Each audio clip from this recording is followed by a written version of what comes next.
Enthousiaste reacties bij de presentatie van de Fontein van Fortuna van Snits. Betocht door de Duitse kunstenaar Stefan Balkenhol.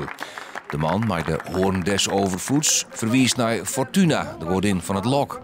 Van de hoorn wordt zijn dat er lok macht en materieel bezit brengt.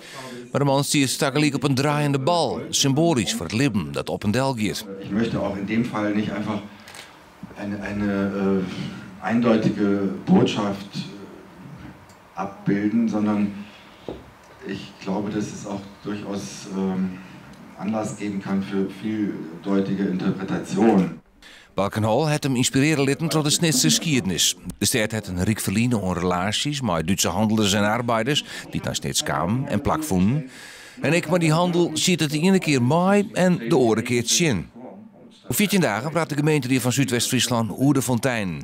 De gemeente krijgt er dus size, dus het zal vooral gaan hoe water het onderhoud betellen moet. Vanuit 11 Fountains wordt nu ook gekeken of dat misschien ondergebracht kan worden bij een stichting. Om het onderhoud en beheer van alle 11 fonteinen daaronder te brengen. En dan zal het plaatje er toch iets anders uitzien. 11 Fountains is onderdeel van culturele haardstad 2018 en met de Alve Friese steden blauwende wetterkunstwerken nalitten, zodat ik nooit 2018 cultuurtoeristen hier komen. Deze kunstenaar is in Duitsland lekker bekend als Karel Appel in Nederland. Dus we krijgen eigenlijk Duitse cultuurtoeristen die zeggen nou wij willen naar het beeld van Steven Balkenhol. En uiteindelijk staan er maar 3 of 4 van zijn beelden in Nederland.